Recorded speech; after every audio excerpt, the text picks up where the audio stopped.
السلام علیکم ویورز آج ہم بات کریں گے کہ گاہک یا کسٹمر کو اپنی دکان یا بزنس پوائنٹ پر روکنے کا آسان طریقہ کیا ہے، کیونکہ جو گاہک رکتا ہے وہی خریدتا ہے۔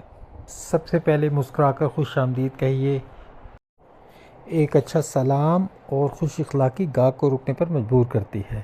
پہلا امپریشن بہت اہم ہوتا ہے۔ اس کے بعد کسٹمر سے پوچھیں جی سر یا میڈم آپ کو کیا چاہیے۔ اس سے گاہک کو لگتا ہے کہ آپ کی ضرورت سمجھنا چاہتے ہیں۔ صرف چیز دکھانے کے علاوہ کسٹمر کی تھوڑی سی رہنمائی بھی کریں، مثلا یہ چیز آپ کے لیے بہتر رہے گی کیونکہ اس کی کوالٹی اچھی ہے۔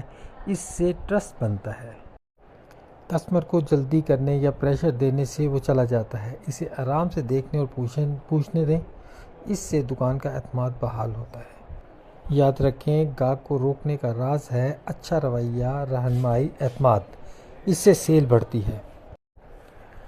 ویورز اگر آپ بھی ایک اچھے شاپ کیپر ہیں، سپر مارکیٹ کے مالک ہیں یا کوئی بزنس کرتے ہیں تو کسی بھی ٹاپک پر، خواہ آپ ڈسٹریبیوٹر ہیں یا آپ سول ہیں یا شاپ کیپر ہیں یا سپلائر ہیں، کسی بھی قسم کی رہنمائی کے لیے ہمارے چینل کو سبسکرائب کریں اور واٹس ایپ نمبر پر ان سے رابطہ کریں۔